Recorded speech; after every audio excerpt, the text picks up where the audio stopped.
કે 1997ની સાલમાં મહંત સ્વામી મહારાજને બાયપાસ ઓપરેશન થયું મુંબઈમાં. મહંત સ્વામી મહારાજ કીધું તે વખતે છાતીમાં ઘણું દુખતું હતું. તો આમ વિચાર કર્યો કે આપણે દેહ નથી, આપણે આત્મા છીએ. આવા મોટા સંતો એમના ચરિત્ર દ્વારા જ શીખવાડ્યા. તો સાક્ષાત બ્રહ્મ સ્વરૂપ સંત એટલે એ તો એમના ચરિત્ર દ્વારા એમને આપણને એવું શીખવાડ્યું. મહંત સ્વામી કે કોઈ રીતે આમ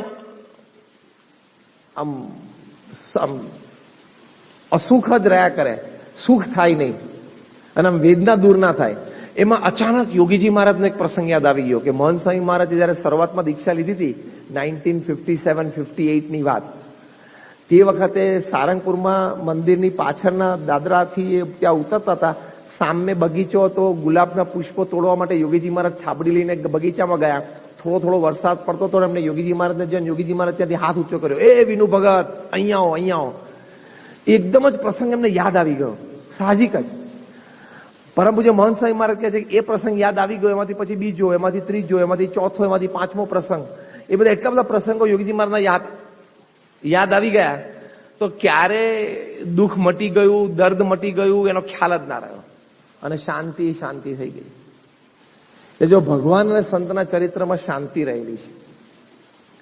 ત્રીજી વાત એ છે કે મહારાજે પ્રથમના ત્રીજા વતનાવૃતમાં લખ્યું છે કે અમે આ ઉત્સવ સમૈયા શેની માટે કરીએ છીએ. ધારો કે આ શિબિર, આપણો પાટોત્સવ હોય, ઉત્સવ સમૈયા હોય, યોગી જયંતિ ઉજવીએ, પ્રમુખ જયંતિ ઉજવીએ, એ બધા ઉત્સવ સમયો મહારાજ કે અમે કરીએ છીએ. અને એમાં સાધુ, બ્રહ્મચારી, હરિભક્ત, નાના મોટા, ભાઈ બધા ભેગા કરીએ છીએ. બધા સેવા કરતા હોય, ભક્તિ કરતા હોય. એ બધું શેની માટે અમે કરીએ છીએ મહારાજ કે પ્રથમનું ત્રીજું વતનાવૃતમાં મહારાજે કહ્યું. પછી પોતેનો ઉત્તર આપ્યો. મહારાજે કહ્યું કે અમે આ ઉત્સવ સમય એટલા માટે કરીએ છીએ અને બધાને ભેગા એટલા માટે કરીએ છીએ કે અંત સમયે કોકને અમારી મૂર્તિ વિસરાઈ જાય પણ આ સમયો યાદ આવી જાય, હરિભક્તો યાદ આવી જાય, તો એને યોગે કરીને અમારી મૂર્તિ પણ એને યાદ આવી જાય તો એ જીવનું બહુ સારું થાય, એનું કલ્યાણ થાય, એ મોટી પદવીને પામે, એનું ઘણું રૂડું થાય. આવા શબ્દો મહારાજે વાપર્યા છે.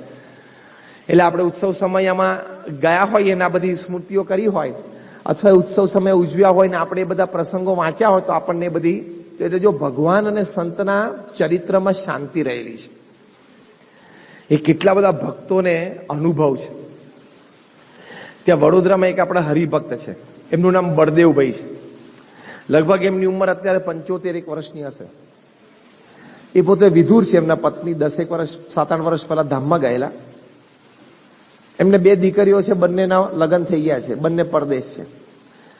બળદેવભાઈને બીજા કોઈ સગાવાલા વડોદરામાં નથી.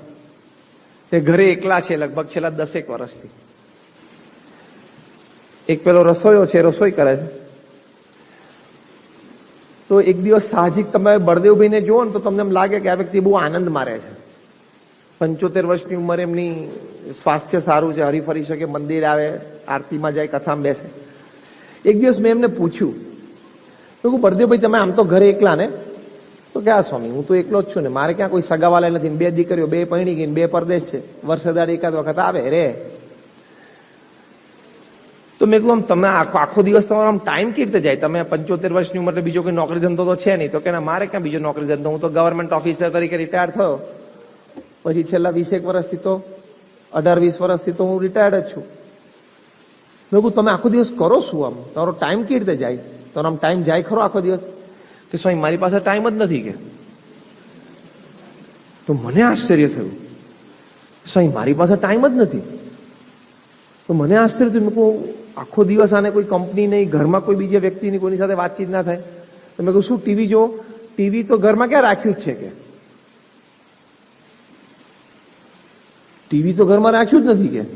તો મેં કહ્યું તમે જૂના માણસથી રેડિયો સાંભળતા? તો કે ના, રેડિયો ક્યાં રાખ્યો છે? એ કચરો બધું શું સાંભળવાનો કે? લે, મેં કહ્યું તો તમારો ટાઈમ કેવી રીતે જાય? મારી પાસે ટાઈમ જ નથી કે. મેં કહ્યું તો ગણાવો તો સવારથી શું કરો? તો કે સવારે ઉઠું, નહીં ધોઈને પૂજા પાઠ કરીને વહેલો 6 વાગે વોકિંગ કરવા જાઉં, 7:15 મંદિર આવીને શણગાર આરતી કરું, શણગાર આરતી પછી પ્રદક્ષિણા કરું. પછી જો તમે અહીંયા અત્યારે હિંચકે મળે રોજ હિંચકા કહો. મેં કહું તમે રોજ હિંચકે બેઠા મેં જોયા. પછી કે સવારની કથામાં બેસું, કથા કરીને ઘરે જઉં, સવારનું દૂધ પીને નીકળ્યો, પછી પાછો ઘરે જઈને થોડો નાસ્તો કરું 9-9:30 વાગે, પછી 1-1.5 કલાક વાંચું, 11-11:30 થાય એટલે અમારે થાળ બનાવી રાખ્યો હોય, એટલે કુક જે છે ને રોટલી દાળ ભાત શાક જે બનાવી રાખ્યું હોય તે ઠાકોરજી પાસે બેસીને 5 થાળ બોલું. તે મને 1.25 કલાક થાળ ધરાવતા થાય. તો મેં કીધું કે તમે 5 થાળ બોલો? તો કે બોલવા જ જોઈએ ને, યોગીજી મહારાજ 5 નહોતા બોલતા. મેં કહું હા, જો આ જીવન ચરિત્ર વાંચ્યું હતું ને એટલે આ ખબર હતી. અને આપણે થાળ ઘરે ઘણાને ધરાવતા હોય, તમે જોજો થાળ ઠાકોરજી પાસે મૂકીને પછી બીજું કામ કરવા જતા રહે. એટલે ઇનડાયરેક્ટલી શું કે ઠાકોરજીને આ મૂક્યું છે, જે ફાવે લઈ લેવાનું, ના ફાવે તમે જાણો, ખાવું હોય ખાઈ લેવાનું, હું આવું છું પછી. એવું જ કીધું કહેવાય ને. ઘરે આપણે કોકને મહેમાનને જમવા માટે બોલાવીએ, આપણે સગાવાલા હોય, મિત્રો હોય, કોકને જમવા માટે આપણે બોલાવીએ, તો તમે આમ થાળી મૂકીને અંદરના રૂમમાં જતા રહો છો? એને પીરસવા માટે ઉભું રહેવું પડે, બાજુમાં બેસવું પડે, ભેગું જમવા બેસવું પડે, અને આમ આગ્રહ કરવો પડે, તમે આ લો, તમે આ લો, લો આ થોડા ભજીયા લો તમે, તોય પાછું જમી લીધા પછી શું બોલવું પડે? બોલો તો. જો તમે બરોબર જમ્યા નહીં, એ તો બોલવું જ પડે પાછું, એ તો ટ્રેડિશનલ છે, મનમાં હોય કે ના હોય.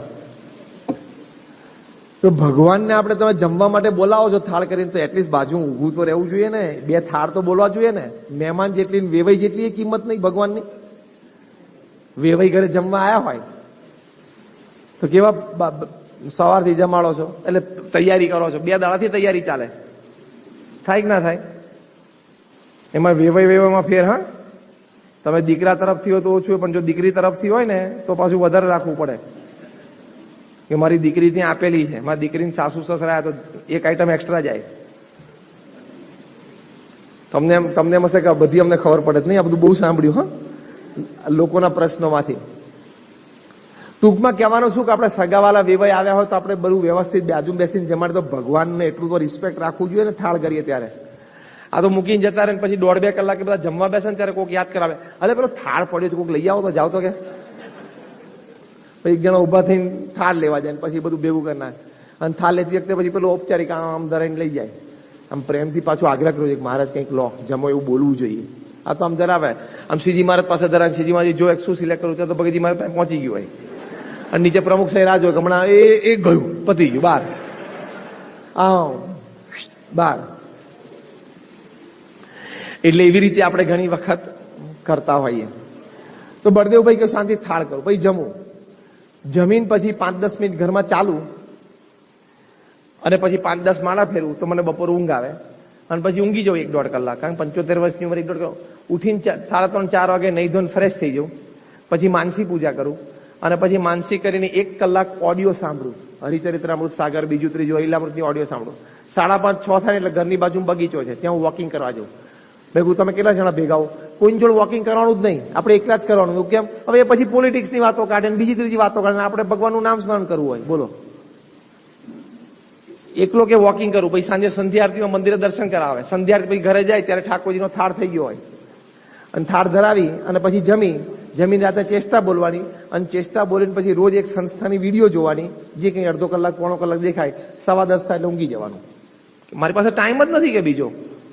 હું કોઈ ઘરે બેસવા આવે તો બહુ કંટાળો આવે મને કે, હું કેમ કોઈ ઘરે બેસવા આવે તો કંટાળો, એકલો માણસ હોય તો ઉલટાનું કોઈ ઘરે બેસવા આવે ત્યારે ગમે, તો કે મને બહુ કંટાળો આવે. મેં કહું કેમ? આઈને આપણો ટાઈમ બગાડે, જગતની બધી વાતો કરે ને આપણે વાંચન કરવું હોય, આપણે આપણો ઓડિયો સાંભળવો હોય, આપણે આપણી વિડીયો જોઈએ, એમાં પાછું વચ્ચેનો આપણો ટાઈમ બગાડે.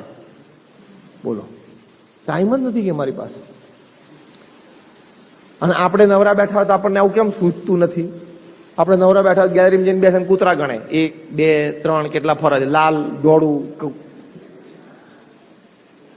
રોડ ઉપર બેઠા બેઠા વાહન ગણે કે આજે આપણે ઘર પાસેથી ટોટલ લગભગ 55 ગાડીઓ પસાર થઈ. ગાડીઓ ઘણા બહાર નવરો એટલે જો આવું મન જોડી દીધું, આમાં શાંતિની અનુભૂતિ એમને થાય. મેં કીધું કે તમને આમ, તો કે સ્વામી એટલો આનંદ રહે છે ને, એટલી મજા આવે છે ને. અને ખરેખર તમે બળદેવભાઈને જુઓ ને, આમ સવારે ત્યાં આટલાદરા મંદિરે હિંચકા ઉપર બેઠો, તમને લાગે કે he is full from within, he is full from within, કે અંદરથી એ ભરેલા માણસ છે. એને આમ નિરાશ છે ને એને કોઈ દુઃખ જ નથી ને એને કોઈ ચિંતાય નથી, અને મહારાજના સુખે સુખ્યા છે એવું તમને એના બોડી લેંગ્વેજ અને ફેશિયલ એક્સપ્રેશન પરથી લાગે. મોટી ઉંમરે લોકોને લોનલીનેસનો બહુ પ્રશ્ન હોય. હા, એકલા થાય ને, અને આની અનુભૂતિ બધાને 5-10 વર્ષ થશે, એટલે અત્યારથી ટેવ પાડજો વાંચનની.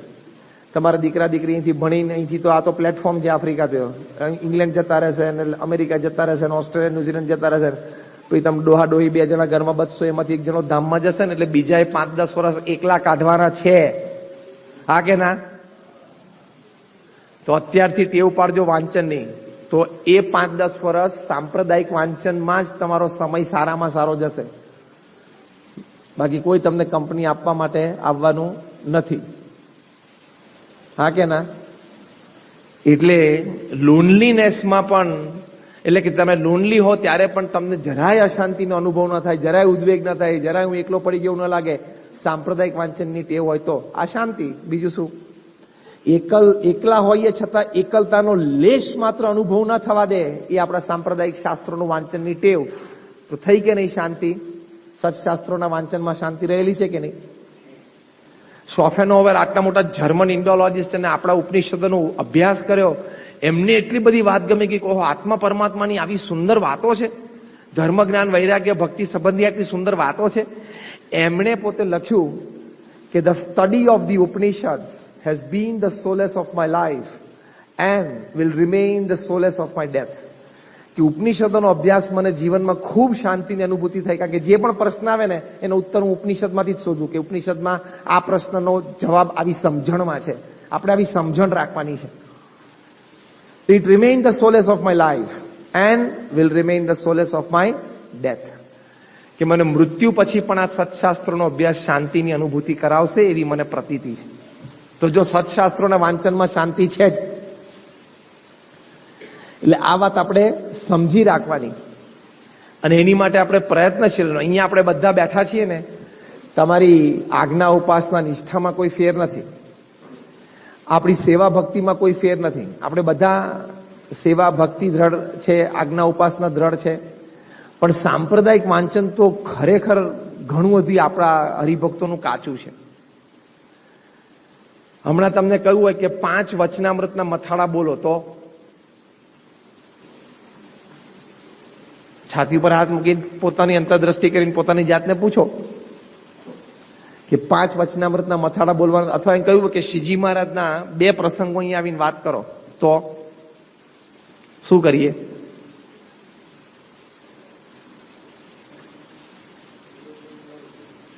આ સુરજ રાણા જેવું થઈ જાય. હમણાં સુરજ રાણાનું જોયું હતું ને, એવું થઈ જાય.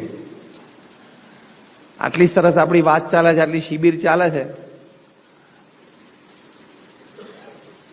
તો ઘણી વખત આપણે વૃત્તિ પાછી બીજે હોય, મન પાછું બીજે હોય, ફોન હાથમાં હોય, ફોનમાં ટેક્સ્ટિંગ કરતા હોઈએ, ફોનમાં વોટ્સએપ ચેક કરતા હોઈએ. રવિવારની સભામાં આવું થતું હોય. રવિવારની સભામાં કોઈ ઇમરજન્સી હોય તો બરોબર છે, પૂજામાં ઘણી વખત ફોન લઈને બાજુમાં બેસે. તું ક્યાં રતન ટાટા ને મુકેશ અંબાણી જેવો છું, તો તારે હવારના પોરથી ફોન આવવા માંડે. તારે 10 વાગે નોકરીએ જવું, તારે ક્યાં ચિંતા છે કે હવાના પોરમાં 7 વાગે તું મોબાઈલ ખોલે છે? આપણું કોકને કામ હોય તો હજી સુધી મેં એક વાર પડ્યું કોકને સવારના પોરમાં 7 વાગે તારું કામ, તો મૂકને મોથાકૂટ. એટલે કહેવાની વાત એ છે કે આપણે એનો મહિમા સાંપ્રદાયિક વાંચનનો સમજ્યા નથી, તો આપણે શ્રદ્ધાથી આ કરવું જોઈએ. તમને હમણાં કહ્યું હોય કે પ્રમુખ સ્વામી મહારાજ વિશે 10 મિનિટ મહિમાની કંઈક વાત કરો, તો આપણે કરી શકીએ? શ્રીજી મહારાજે ભગવાનમાં પ્રીતિ એની વાત વચનામૃતમાં ક્યાંક કરી હોય તો એક વાત બોલો, તો કરી શકીએ? તે ખામી તો કહેવાય જ, ખોટ તો કહેવાય. જો અગેન આઈ રિપીટ, ઉપાસના નિષ્ઠામાં આપણે ફેર નથી, સેવા ભક્તિ બધું કરીએ છીએ, સમર્પણ બધું કરીએ છીએ, તને મને ધને આપણે બધા ઘસાયેલા છીએ હરિભક્તો, એની માટે લાખ લાખ દંડવત. પણ સાંપ્રદાયિક જ્ઞાનમાં આપણા હરિભક્તો બહુ જ કાચા છે. એક આપણા સારા કાર્યકર હતા, એને કોક હરિભક્ત, કોક બહારની વ્યક્તિ એની જોબ કરતા હતા, ત્યાં એમને પૂછ્યું કે તમારા સંપ્રદાયમાં તમે પ્રમુખ સ્વામીને તો ભગવાન કરી નાખે, એની જય બોલાવો છો, સ્વામિનારાયણ ભગવાન ભેગી એની જય બોલાવો છો. હવે પેલા જૂના હરિભક્ત 3 પેઢીના એ જવાબ ના આપી શકે. અમને સંતોને ફોન કર્યો, સ્વામી સાંજે જો તમે ફ્રી હો તો મારે એક મિત્રને લઈને આવું, એને પ્રશ્ન છે. પછી પ્રશ્ન લઈને આવ્યા, પછી અમે સમાધાન આપ્યું, પેલાને ગમ્યું. પણ તો તમે 3 પેઢીથી સત્સંગી છો, તમે શું કર્યું? ઘણા આપણા હરિભક્તો બહુ તૈયાર છે, આપણે કાર્યકરો જબરજસ્ત તૈયાર છે. રાજકોટમાં એક આપણા હરિભક્ત છે છગનભાઈ રામાણી, 2 ચોપડી ભણેલા છે, પણ એનું સાંપ્રદાયિક જ્ઞાન, એનું વાંચન એ ભુજ અઠવાડિયે 10 દિવસનો એમને કંઈક ઇલેક્ટ્રિક કોન્ટ્રાક્ટ મળેલો, ઇલેક્ટ્રિકલ કોન્ટ્રાક્ટર છે, તો રાજકોટથી ભુજ ગયેલા 10 દિવસ માટે. એમને નિયમ કે રોજ મંદિરે દર્શન કરવા આવું, એટલે ત્યાં આપણું તે વખતે મંદિર હતું નહીં, અર્લી 90s ની વાત કરું છું. જૂના મંદિરે દર્શન કરવા ગયા, ત્યાં સંતોએ 2-3 દિવસ જોયા ને એમ લાગ્યું આ કોઈ નવી વ્યક્તિ આવતી લાગે છે મંદિરમાં, કારણ કે એ તો છગનભાઈ છે ને આવડો મોટો ચાંદલો કરે, તો રૂપિયા જેવડો. તે કોઈ સંતોએ નજીક બોલાયા, સવારે 9-9 કથા પતીને સંતો બેઠા હશે, એ વખતે છગનભાઈ ગયા, સંતોએ નજીક બોલાયા અને કે શું તમારું નામ? તો કે છગનભાઈ રામાણી. તો કે તમે હમણાં મંદિરે નવા આવતા લાગો. તો કે અમારો ઇલેક્ટ્રિકલ કોન્ટ્રાક્ટ નિમિત્તે હું અહીંયા આવ્યો છું 10 દિવસ માટે. બોડી લેંગ્વેજ પરથી ખબર તો પડી જાય, એટલે સંતોએ કીધું કે તમે પ્રમુખ સ્વામી મહારાજના સંપ્રદાયના સત્સંગી છો? તો કે હા. બોલવાનું સાવ ગામડા જેવું લાગે, છગનભાઈનું ભાષા ગામઠી જેવી લાગે. એટલે કોઈ સંતે કહ્યું તમે લોકો છે ને આ અક્ષરની વાત જ ખોટી છે, અક્ષર પુરુષોત્તમ વાત જ નથી, કે અક્ષરનું તૂત જ તમે ઊભું કર્યું છે. તે છગનભાઈ કે સ્વામી તમે શેના આધારે બોલો છો? તો કે મહારાજના અભિપ્રાય પ્રમાણે. તો કે સ્વામી વતનામૃત ખોલો, આપણે બેસીએ, હું મારું વતનામૃત ખોલું. કે તમે BAPS વડે વતનામૃત ફેરવી નાખ્યું. કે સ્વામી એમ કરો, હું મારું વતનામૃત કાલે લઈને આવું, અથવા ત્યાં તો એને ખબર પડી કે મારી પાસે સ્કૂટરમાં છે જ વતનામૃત, લઈ આવ્યા. કે સ્વામી મારું વતનામૃત છે, તમે તમારું વતનામૃત ખોલો, આપણે રેન્ડમલી 5 પેજ ચેક કરીએ. તમે એમ કહો 325મું પેજ કાઢે, એટલે હું 325મું કાઢું અને સામ સામે વાંચી લઈએ. બીજું શું, ચેક કરીએ કે અમે કઈ ફેરફાર કર્યો છે કે નહીં. એમ પહેલા ચેક કર્યું, પછી કે સ્વામી હવે જો તમને ટાઈમ હોય તો હું તમને સમજાવું કે અક્ષરની વાત. 14 કે 15 સંતો બેઠા હતા, એની વચ્ચે આપણા BAPS ના એક જ હરિભક્ત, 2 ચોપડી ભણેલા, છગનભાઈ રામાણી, અને વતનામૃત ખોલ્યું. પહેલું પ્રથમનું 71મું વતનામૃત. જો કે મહારાજે લખ્યું છે કે ભગવાન જયારે પૃથ્વી ઉપર પધારે ત્યારે પોતાનું જે અક્ષરધામ, ચૈતન્ય મૂર્તિ એવા જે પાર્ષદ અને પોતાનું સમગ્ર ઈશ્વર સહિત પધારે છે. કે સ્વામી જો અક્ષરધામને લઈને મહારાજ ભેગા આવે છે, આ લખ્યું છે. તો કે આ 50 વતનામૃત પહેલા પ્રથમનું 21મું વતનામૃત કાઢ્યું કે જો મહારાજે કહ્યું કે અક્ષરના 2 સ્વરૂપ છે, એક અક્ષર છે ધામ રૂપે છે અને બીજું અક્ષર મૂર્તિમાન મહારાજની સેવામાં છે. તો કે એ વાત, એ જે મૂર્તિમાન છે ને એને લઈને આવે છે. પછી સંત મહિમાના બધા વતનામૃત કાઢ્યા, પ્રથમનું 27મું, પ્રથમનું 37મું, સારંગપુરનું 10મું વતનામૃત ને બધું. તે 1.5 કલાક સુધી બોલ્યા ને સામે 15 સંતો, ભુજ સ્વામિનારાયણ મંદિરના, જૂના મંદિરના સંતો સ્તબ્ધ થઈ ગયા કે બોલો સ્વામી હવે અક્ષરની વાત સાચી ખોટી? ત્યારે એમાંથી 5 સાધુ બોલ્યા કે અક્ષરની વાત તો સાચી, હો, શાસ્ત્રીજી મહારાજનું કામ ખોટું નથી. આવી રીતે સભા જીતીને આવ્યા છગનભાઈ રામાણી. એટલે આપણા આવા હરિભક્તો છે. એક દશરથસિંહ જાડેજા છે, આપણા કાર્યકર છે, એ ત્યાં જૂના મંદિરે એક વખત દર્શન કરવા ગયા છે અને ત્યાં સંતો એમને કહ્યું કે તમે પ્રમુખ સાહેબને ભગવાન કરી નાખ્યા. કે સ્વામી વતનામૃત ખોલો, પછી આપણે વાત કરીએ, એ સિવાય વાત નહીં કરવાની. પછી એમાં બધા સંત મહિમાની કે મહારાજે જો વડતાલના 5મા વતનામૃતમાં આવું લખ્યું કે જેવી રીતે ભગવાનની સેવા કરે ને એમ ઉત્તમ લક્ષણ વાળા ભક્તની પણ સેવા કરે. જેમ ભગવાનને અર્થે 5 રૂપિયાનો થાળ કરે ને એમ આવા ઉત્તમ સંત માટે પણ કરે. કે જો સ્વામી ભગવાનની સરખી સેવાનું, વતનામૃતનું ટાઇટલ જ આ છે, સરખી સેવા કરવાનું. તો મહારાજે લખ્યું કે આવી સરખી સેવા કરે ને કે જેવી ભગવાનની કરે એવી જ આવા ગુણાતીત સત્પુરુષની કરે. તો શ્રીજી મહારાજે વડતાલના 5મા વતનામૃતમાં શું લખ્યું કે 100 જન્મે કરીને સારો થવાનો હોય ને એ આને આ જન્મે કરીને સારો થઈ જાય. સારો એટલે એકાંતિક. પછી દશરથસિંહ કે સ્વામી તમારે પણ આને આ જન્મે કલ્યાણ કરવું હોય ને તો પ્રમુખ સ્વામી અક્ષર જે માનવું તો પડશે જ. આવી રીતે વાત કરી તે બધા સંતો કીધું વાત તો તમારી સાચી છે. આવા ઘણા બધા પ્રસંગો બન્યા છે. એટલે આપણે સાંપ્રદાયિક વાંચન કરવું જોઈએ. જો ઘણા બધા, ત્યાં ઇજિપ્તમાં મોમેડન યુનિવર્સિટી છે કાયરોમાં, 10,000 નવા સ્ટુડન્ટ એન્ટર થાય છે યુનિવર્સિટીમાં. મુસ્લિમ યુનિવર્સિટી છે એટલે બધા મુસ્લિમ સ્ટુડન્ટ જ આવતા હોય, પણ ત્યાં કાયદો છે, નિયમ છે.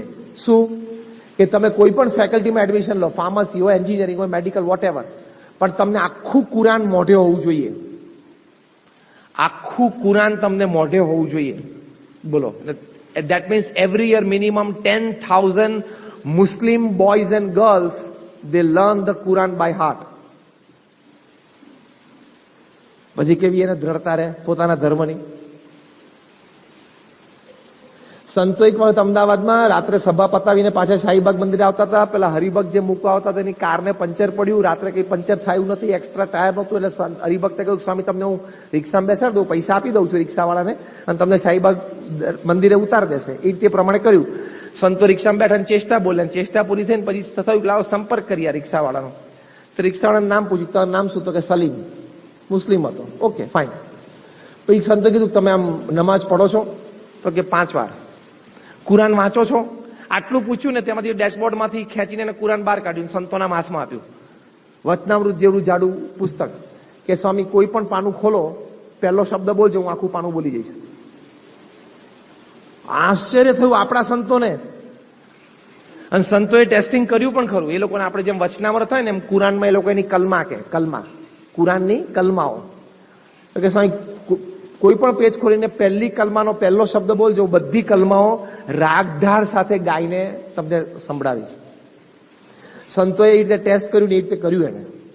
બોલો, એક રિક્ષાવાળો ને આખું કુરાન મોઢે હતું.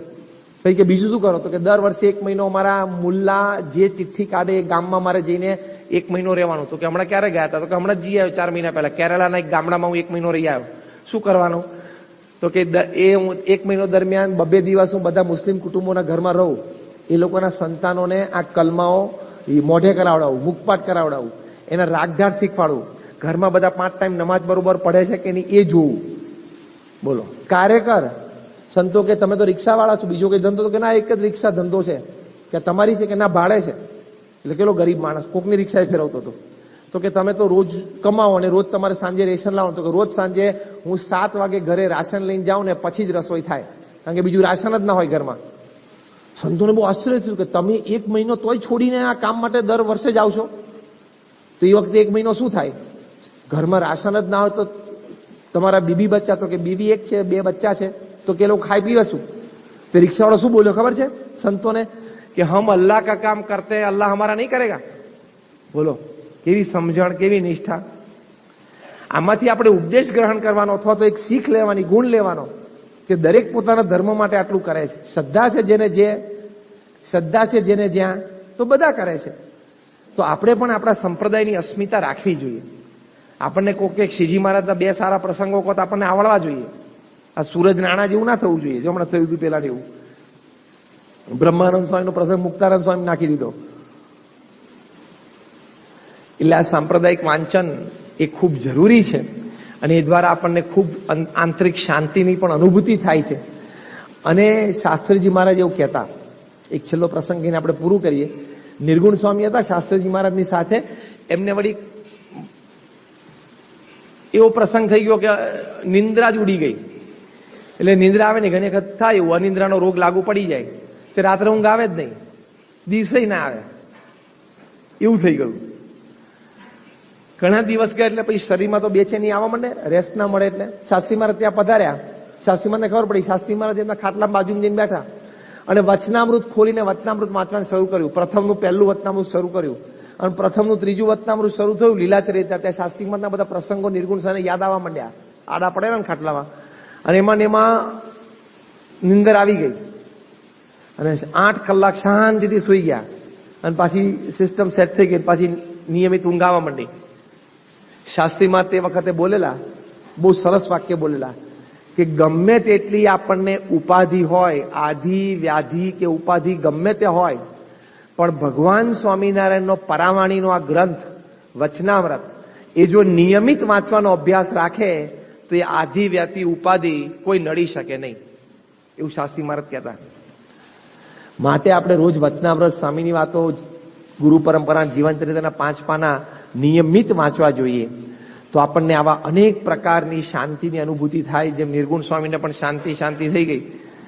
તો સ્થૂળ, ફિઝિકલ કે મેન્ટલ કે ઇમોશનલ કોઈ પણ આપણો પ્રશ્ન હોય જે આપણને ઉદ્વેગ કરતો હોય, પણ સાંપ્રદાયિક ગ્રંથો વાંચનની ટેવ હોય તો ક્યાંક ને ક્યાંક મહારાજ એવી વાત આવી જ જાય, ક્યાંક ને ક્યાંક વાંચનમાં એ વાત આવી જાય. અને તમે માર્ક કરજો, જો તમે નિયમિત વાંચતા હશો ને તો તમારા મનમાં પ્રોબ્લેમ હશે ને એની સમજણ કે એની વાત કે વિચાર એ દિવસે વાંચનમાં આવી જ જશે. એવું મહારાજ ગોઠવે જ છે. તમે જોજો, માર્ક કરજો, ઘણા બધાના અનુભવ હશે. એવું ભગવાનનું કર્તવ્ય છે. અને તરત તમને એમ થાય કહો, જો મારા મનમાં આ વાત હતી, મને આમ જરા મનમાં એમ રહેતું હતું, પણ જો આ વાત સ્વામીએ લખી છે બરોબર, તરત અહીંથી ડિઝોલ્વ થઈ જશે, તરત એની વાત ઓગળી જશે. એવું બધું દૈવત આપણા સાંપ્રદાયિક વાંચનમાં, વચનામૃત સ્વામીની વાતોમાં છે. માટે આપણે વાંચન એ અભ્યાસ નિત્ય રાખવો. શ્રી સ્વામિનારાયણ ભગવાનની જય.